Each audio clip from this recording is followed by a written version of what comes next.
Welcome to MSI cricket. South Africa New Zealand கடையில் second T20 international match நடக்க போது அதோட ஃபேண்டசி ப்ரிவியூ பார்க்க போகிறோம். முதல் போட்டி சவுத் ஆஃப்ரிக்கா ஜிம்பாப்வே கடையில் நடந்தது. ட்ரை சீரியஸ் அப்படின்றத ஞாபகப்படுத்துகிறேன். இரண்டாவது போட்டி சவுத் ஆஃப்ரிக்கா நியூசிலாந்து கடையில். சவுத் ஆஃப்ரிக்கா நியூசிலாந்து கடையில் ரீசெண்டாக மேட்சஸே நடக்கலை. 2017 February 17 இதுக்கு முன்னாடி நடந்தது. 8 வருஷத்துக்கு அப்புறம் இந்த போட்டி கண்டிப்பாக சுவாரஸ்யத்துக்கு பஞ்சம் இருக்காது. எதிர்பார்ப்பு அதிகம். ஜூலை 16 1 PM அவங்களோட டைம், நம்மளோட டைம் 4:30 PM ஸ்டார்ட் ஆகுது. MSI கிரிக்கெட் 11 அப்படின்னு சர்ச் பண்ணி டெலகிராமில் ஜாயின் பண்ணிக்கோங்க. குழப்பம் இருந்ததுன்னா டாப் கமெண்ட்ல லிங்க் இருக்குது, கிளிக் பண்ணி ஜாயின் பண்ணிக்கோங்க. X11 சூப்பராக இருக்குது. ஸ்மால் லீக்குக்கு பெஸ்ட்டான ஒரு ஆப்பு. வின்னிங்ஸ்லேருந்து டெபாசிட்டருக்கு ட்ரான்ஸ்ஃபர் பண்ணுறது மூலமாகவே 4% அடிஷ்னலாக கேஷ் கிடைக்கும். Real cash. கண்டிப்பாக இதை பயன்படுத்திங்க. ரெகுலராக ஃப்ரீ கான்டெஸ்ட் கொடுக்குறாங்க, அதையும் பயன்படுத்திங்க. X11 இன்ஸ்டால் பண்ணலைன்னா டாப் கமெண்ட்டில் லிங்க் இருக்குது, கிளிக் பண்ணி இன்ஸ்டால் பண்ணி என்னோட ரெஃபரல் கோடை பயன்படுத்த மறக்காதீங்க. சவுத் ஆஃப்ரிக்கா பாசிபிளாக அதே லெவனோட போக வாய்ப்பு இருக்குது. டாப் ஆர்டர் போன போட்டியில் கொலாப்ஸ் ஆனாங்க. மிடில் பிரேவிஸு, ஹெர்மன் இவங்க கொஞ்சம் டீசன்ட் அவுட்புட் கொடுத்தாங்க. இதை நம்ம பார்த்தோம். அதே மாதிரி இன்றைக்கி இருக்குமா? டாப் ஆர்டரில் பெட்டர் பர்ஃபார்மன்ஸ் கொடுப்பாங்களா பார்க்கணும். செனீரன் முத்துசாமி சூப்பர் பவுலர். நிறைய லெஃப்ட் ஹேண்டர்ஸ் ஆப்போனண்ட்டில் இருக்கனால லெஃப்ட் ஆர்ம் ஆர்த்தடாக்ஸ் இங்கே யோசிப்பாங்கன்னு நினைக்கிறேன். ஜெரால்ட் கோட்ஸிக்கு வாய்ப்பு இருக்குமா? மப்பாக்காவுக்கு வாய்ப்பு இருக்குமா? இதை பார்க்கணும். அண்ட் மப்பாக்காவுக்கு வாய்ப்பை கூட கொடுக்கலாம். ஒருவேளை ஒரு லெஃப்ட் ஆர்ம் ஆர்த்தடாக்ஸையோ இல்லை ஒரு லெக் பிரேக் ஸ்பின்னரையோ ஆஃப் பண்ணணும்னா. லிண்டே ஓரளவுக்கு மேனேஜபிள். இந்த பர்டிகுலர் கொண்டில் போன போட்டியில் ஒரு 3 wicket ஹால் எடுத்தார்.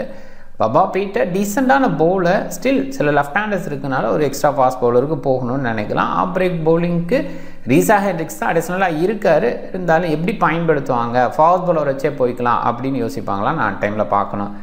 பிரேவிஸ் பொறுத்த வரைக்கும் டீசெண்டாக விளையாடுறாரு. ரீசெண்டாக இன்னிங்ஸ் பில்டிங் அப்படின்றத கொடுக்குறாரு. Hard hitting ability, power play utilise பண்ணக்கூடிய எபிலிட்டி இதெல்லாம் இருக்குது. ரீசா ஹென்ட்ரிக்ஸ் டீசெண்டான பிளேயர். ரசீம் ஆண்டர்சன், ரூபின் ஹெர்மன், பிரவீஸு இவங்கெல்லாம் டீசெண்டான ஃபார்மில் இருக்காங்க. குறிப்பாக டெவால் பிரவீஸ் ரீசெண்டாக IPLல என்ன மாதிரி அடித்தார் அப்படின்னு பார்த்தோம். செம ஃபார்மில் இருக்கார்.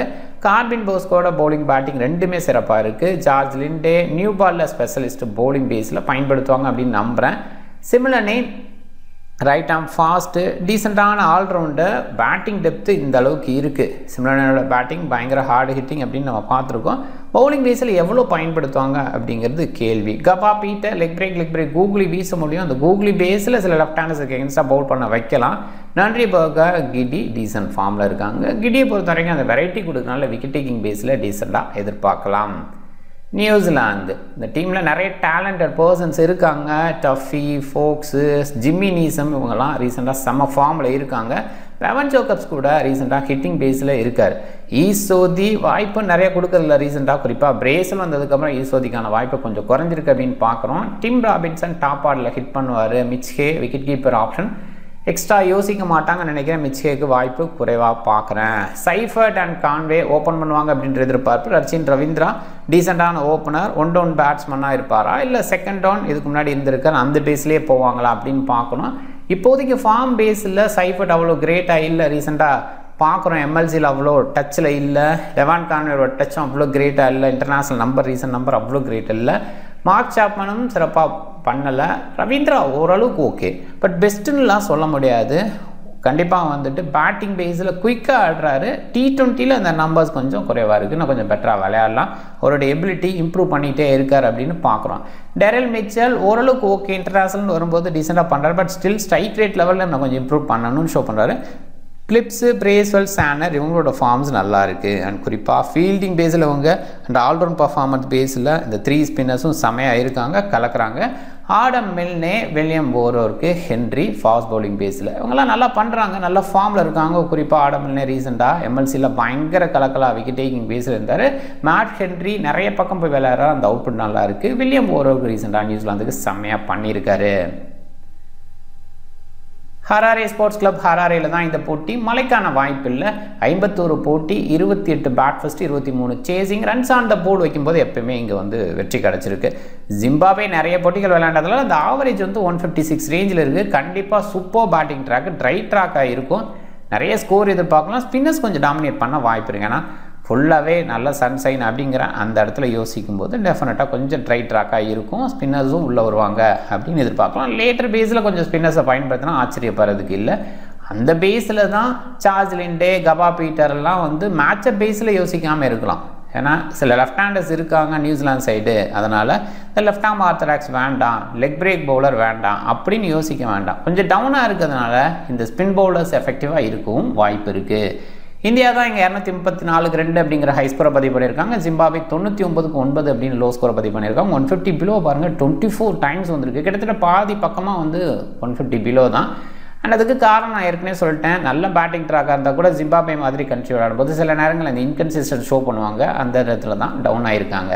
அண்ட் மிடில் பேஸில் ஒரு 20 ஸ்கோர்ஸ் வந்திருக்கு. 190 அபோவாக கூட 7 டைம்ஸ் ஸ்கோர் வந்திருக்கு. இங்கே 2 செஞ்சுரிஸ் வந்திருக்கு. ஒரு செஞ்சுரி T20 ரெக்கார்ட் ஸ்கோரான 172, அது ஆரோன் ஃபின்ச் அடித்தார். ஸோ இதுதான் பெரிய ஸ்கோரு ஓவராலாக. அண்ட் அதுக்கப்புறம் அபிஷேக் சர்மா ரீசெண்டாக அடித்த ஒரு செஞ்சுரி. ஸோ அந்த 2 நம்பர் பெரிய நம்பர். அண்ட் ஓவராலாக பார்க்கும்போது 55 டைம்ஸ் வந்து இங்கே 50+ ஸ்கோர் வந்திருக்கு. மொத்தம் 51 ஸ்கோர். ஓரளவுக்கு ஓகேன்னு தான் சொன்னோம். பெஸ்ட் இண்டிவிஜுவல் அப்படின்னு சொல்ல முடியாது. நான் ஏற்கனவே சொன்ன மாதிரி ட்ராக் பேட்டிங் ட்ராக், அதில் டவுட்டே கிடையாது. அதே 57 டைம்ஸ் வந்து 3+ விக்கெட் வந்திருக்கு. ஸோ அதையும் மைண்ட் பண்ணிக்கிங்க. 3+ விக்கெட். இதில் ஆஃப் பிரேக் பவுலர்ஸ் நிறைய சக்ஸஸ் பண்ணியிருக்காங்க. டாப்பால் மொசடிக் ஹுசைன் தான் அங்கே ஹை நம்பர் வச்சுருக்கார். 5 விக்கெட் ஹால் அவர் மட்டுமே வச்சுருக்கார் அப்படிங்கிறத மைண்ட் பண்ணிக்கோங்க. And leg break googly bowler, off break kind of bowlers, leg break googly பவுலராக இருக்கலாம், இல்லை அன்ஆர்த்தடாக்ஸ் ஸ்பின்னராக இருக்கலாம், அவங்களாம் சக்ஸஸ் பண்ணியிருக்காங்க. சில ஃபாஸ்ட் பவுலர்ஸும் டீசெண்டாக பண்ணியிருக்காங்க. இந்த 2 டீமில் பார்க்கும்போது சவுத் ஆஃப்ரிக்கன்ஸு இவங்க யாருமே நியூசிலாந்துக்கு எகென்ஸ்டாக விளாண்டதில்லை. ஸோ இது வந்து ரொம்பவே டிஃப்ரெண்ட்டான ஒரு ஸ்டேட்டு. பாருங்கள், இங்கே இருக்கிற எந்த பிளேயருமே நியூசிலாந்துக்கு எகென்ஸ்டாக விளாண்டதில்லை. பட் நியூசிலாந்தில் இருக்கிற டாப் ஆர்டர் பிளேயர்ஸ் யாருமே வந்துட்டு இந்த சவுத் ஆஃப்ரிக்கா டீமுக்கு எகென்ஸ்டாக விளாண்டதில்லை. கிளென் பிலிப்ஸு நமக்கு தெரியும், ஒரு சவுத் ஆஃப்ரிக்கன் தான் நியூசிலாந்துக்காக விளையாடுறாரு. இவர் ஒரு போட்டி விளையாண்டுருக்காரு அகென்ஸ்ட் சவுத் ஆஃப்ரிக்கா. ஸோ அடுத்து பிரேஸ்வெல். ஸோ சான்னர் வந்து பார்த்திங்கன்னா ஒரு போட்டி விளையாண்டுருக்காரு. ஆடம் மில்னே தான் அதிகபட்சமாக 2 போட்டி விளையாண்டுருக்காரு. இது நம்பர் பேஸில் ஒரு டிஃப்ரெண்ட்டான ஒரு விஷயம் தான். ரீசெண்டாக மேட்சஸ் நடக்கலை அப்படிங்கிறதுனால இந்த நம்பர் இருக்குது. பவுலிங் பேஸில் இன்றைக்கி ஒரு வேளை ரீசா ஹெண்ட்ரிக்ஸுக்கு வாய்ப்பு கொடுப்பாங்களா? டவுனாக இருந்தாலுமே ஸ்பின் பேஸில் இருந்ததுன்னா நிறைய லெஃப்ட் ஹேண்டர்ஸ் இருக்கும்போது ரீசா ஹெண்ட்ரிக்ஸ் அவரோட ஆஃப் பிரேக் பவுலிங்கை போடலாம். அந்த ஒரு விஷயம் இருக்குது. நான் left arm orthodox and leg break தான் அவங்களுக்கு ரிசோர்ஸ் சைடு இருக்குது அப்படிங்கிறதுனால லெக் பிரேக் கூகுளி போட முடியும். கபா பீட்டர் அதை பேஸ் பண்ணி போனாங்கன்னா ஹெண்ட்ரிக்ஸுக்கு வாய்ப்பு இல்லை. அண்ட் இல்லை ஃபாஸ்ட் பவுலர்ஸ் வச்சுக்கலாம் அப்படின்னு யோசித்தாலுமே ஹெண்ட்ரிக்ஸுக்கு வாய்ப்பு இல்லை. பட் ஹெண்ட்ரிக்ஸ் வீசி நம்ம பார்த்துருக்கோம். அந்த பேஸில் இங்கே யோசிக்கணும்.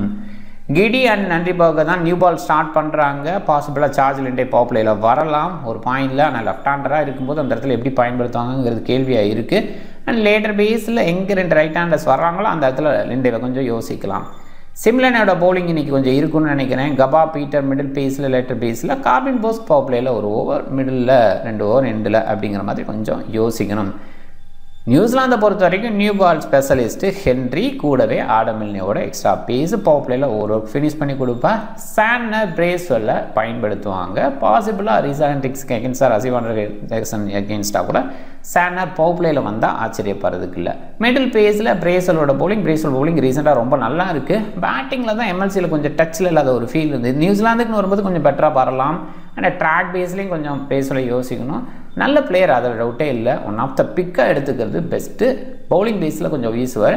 இப்போ பிரேஸ்வெல் சாண்டர்னு வரும்போது அப்போ பிளிப்ஸுக்கான பவுலிங் அவ்வளோவா கிடைக்காதுன்னு நான் எதிர்பார்க்குறேன். மிச்சலுக்கு பவுலிங் கிடைக்குமா, ரச்சின் ரவீந்திராவுக்கு பவுலிங் கிடைக்குமா, இந்த மாதிரி கேள்விகள் இருக்குது. பட் ரச்சின் ரவீந்திரா நிறைய இன்டர்நேஷ்னலில் பவுல் பண்ணலை அப்படிங்கிறதும் ஒரு ஃபேக்ட்டு. கேப்டன் பேஸில் லிண்டே, ரவீந்திரா அண்டு பிரேஸ்வெல்லை ட்ரை பண்ணியிருக்காங்க. எல்லாத்தையுமே அவ்வளோவா பெஸ்ட்டாக நான் பார்க்கல. ரச்சின் ரவீந்திராவும் பெரிய இன்னிங்ஸ் எல்லாம் கன்சிஸ்டண்ட்டாக கொடுக்கல. ஒன் டேயில் அதே நேரத்தில் ஐசிசி டோர்னமெண்ட்ஸ் இந்த மாதிரி இடத்துல ரச்சின் ரவீந்திராவோட சக்ஸஸ் ரொம்ப பெருசு. பட் T20ன்னு பார்க்கும்போது அந்தளவுக்கு கிரேட்டாக ஃபீல் பண்ண முடியல. ரீசெண்டாக ஒரு சூப்பர் இன்னிங்ஸ் விளாண்டார். அதுவுமே பார்த்திங்கன்னா அந்த சீரியஸ் ஃபுல்லாகவே 50 அடிக்காமல் கடைசி போட்டியில் மட்டும் அடித்தார் அப்படிங்கிறது ஞாபகம் இருக்கும். இங்கே சார்ஜ் லிண்டே ஓகே, பட் பவுலிங் பேஸில் நிறைய நம்பி கொடுப்பாங்களா லெஃப்ட் ஹேண்டர்ஸ் இருக்கும்போது, அந்த இடத்துலையும் ஒரு கேள்வி இருக்குது. பிரேஸ்வெல் ரொம்ப லேட்டாக பேட்டிங் பேஸில் வருவார். பவுலிங்கில் முழுமையாக வீசினா கூட ஓகேன்னு தான் சொல்லலாம், பெஸ்ட்டுன்னு கண்டிப்பாக சொல்ல முடியாது. ரீசா ஹெண்ட்ரிக்ஸை ட்ரை பண்ணலாம். ஒரு பாயிண்டில் ஆஃப் பிரேக் பவுலிங் போட வாய்ப்பு இருக்குது. டாப் ஆர்டர் பேட்டராக இருக்கார். அந்த இடத்துல கார்பின் போஸ்க்கு ஒரு decent choice. Top order collapse ஆனால் கூட மிடில் பேஸில் பேட்டிங் எபிலிட்டி ஷோ பண்ணுறாரு. அதே நேரத்தில் பவுலிங்கில் ரொம்பவே சூப்பராக இருக்கார். வில்லியம் ஓரோருக்கு விக்கெட் டேக்கிங் பவுலராக ரீசெண்டாக இருந்துட்டு அதனால் ரீசா ஹென்ரிக்ஸ், கார்வின் போஸ்கோ வந்து கிராண்ட் லீக்கு கேப்டன் வைஸ் கேப்டனாக ட்ரை பண்ணலாம். Wicket keeper Seifert, Conway, Pretorius அப்படின்னு பார்க்கும்போது டெஃபினட்டாக பிரிட்டோரியஸ் கொஞ்சம் பெட்டர் ஃபீலை கொடுக்குறாரு. இவங்க சைஃபர்ட் அந்த அளவுக்கு பெஸ்ட்டாக இல்லை, பட் விக்கெட் கீப்பிங் பாயிண்ட் கொஞ்சம் சைஃபர்ட்டால் எடுத்து கொடுக்க முடியும். கான்வே அந்தளவுக்கு டச்சில் இல்லாத ஃபீல் தான் இருக்குது. போன போட்டியில் ஹெர்மான் சூப்பராக விளையாண்டார், செம்மையான பிளேயர், டவுட்டே கிடையாது. செம்ம எபிலிட்டி இருக்குது, ஃப்யூச்சரில் நிறைய பக்கம் வந்து விளையாடக்கூடிய எபிலிட்டியும் இருக்குது. ஸோ அதை நம்ம பார்க்குறோம், ட்ரை பண்ணலாம். 4 பேருமே வந்து ஒரு பாயிண்டில் சின்ன சின்ன டவுட்ஸை க்ரியேட் பண்ணால் கூட பிரிட்டோரியஸ் கொஞ்சம் பெட்டராக இருக்கிற ஒரு ஃபீல் இருக்குது. அதனால் நான் அவரை பிக் பண்ணிக்கிறேன். பேட்டிங்கில் வாண்டர்டசன் நல்ல சாய்ஸு, ரச்சின் ரவீந்திரா பவுலிங்கில் அதில் பார்க்க வேண்டியதில்லை, பேட்டிங்கில் சின்ன கான்ட்ரிபியூஷன் கொடுக்க முடியும். ரீசா ஹென்ரிக்ஸ் நான் நல்ல சாய்ஸாக பார்க்குறேன் இன்றைக்கி. Brevis middle and top order கொஞ்சம் டவுனாக இருக்கனால பிரேவிஸ் கொஞ்சம் பெட்டராக அவுட்புட் கொடுக்கலாம். அண்ட் ஆல்ரவுண்டரில் போஸ்க்கு நல்ல சாய்ஸு, பிரேஸ்வெல் டீசன்ட் சாய்ஸு, நீசம் இருக்காரா அப்படின்னு பார்க்கணும். நல்லா விளையாண்டுருக்கு, ரீசன்ட் ஃபார்ம் பேட்டிங் பவுலிங் ரெண்டுலேயுமே நல்லா இருக்குது. சாண்டனர் வந்து ஒரு சவுத் ஆஃப்ரிக்காவுக்கு எகென்ஸ்டாக ஒரு ஸ்பின்னர் பேஸில் எடுத்துக்கலாம் அப்படின்னு தோணுது. பவுலிங்கில் ஹென்ரி, டஃபிக்கான வாய்ப்பு இருக்கான்னு பார்க்கணும். கிடி அண்டு வில்லியம் ஓரோருக்கு. ஸோ நான் அடிஷ்னலாக மிஸ் பண்ணணும் அப்படின்னு மிஸ் பண்ணிவிட்டு சில பிளேயர்ஸ் போகலாம் அப்படின்னா, இப்போ சாண்டரை மிஸ் பண்ணிவிட்டு மில்னே போகலாம். ஸோ அதே இடத்துல நன்றி பர்கரை ட்ரை பண்ணலாம். நன்றி பர்கர் ரீசெண்டாக இந்த விக்கெட் டேக்கிங் பேஸில் கொஞ்சம் டவுனாக இருக்காரா அப்படிங்கிற ஒரு ஃபீல் இருக்குது. ஏன்னா ஜூஸ் இருக்கணும் பிச்சில் அப்படின்னு தான் நன்றி பர்கர் பெஸ்ட்டு. பிச்சு வந்து ஓரளவுக்கு பேட்டர் பேஸில் இருக்குது, இல்லை ட்ரையாக இருக்குன்னா நன்றி பர்கர் அந்தளவுக்கு கிரேட்டாக ஃபீல் பண்ண முடியல. அதனால் நன்றி பர்கரே கொஞ்சம் இன் அண்ட் அவுட் அப்படின்னு ட்ரை பண்ணி பாருங்கள். அண்ட் பேட்டிங் பேஸில் யாரை மிஸ் பண்ணலான்னா கொஞ்சம் ஹார்ஸ் தான். அண்ட் விக்கெட் டேக்கிங் பேஸில் ஒரு பாயிண்ட் அடிஷ்னலாக இப்போ யோசிக்கிற மாதிரி இருக்குது. என்னன்னா இனிஷியலாக ஹென்ரி மாதிரி பவுலர் பவுல் பண்ணும்போது லெகன் பிரிட்டோரியஸ் பெஸ்ட்டாக பண்ணுவாரா அப்படிங்கிற ஒரு கேள்வி வருது. ஸோ அந்த மாதிரி இடத்துல ஒன்று விக்கெட் கீப்பிங் பண்ணுற சைஃபர்ட் எடுத்துக்கலாம், இல்லைன்னா ஹெர்மான் எடுத்துக்கலாம். ஸோ இது வந்து நல்ல சாய்ஸாக நான் பார்க்குறேன். கேப்டன் வைஸ் கேப்டன் இன்னைக்கு கொஞ்சம் வித்தியாசமாக ரீசா ஹென்ரிக்ஸை கேப்டனாகவும் போஸ்க்கு வந்து வைஸ் கேப்டனாகவும் ட்ரை பண்ணலாம்னு நினைக்கிறேன்.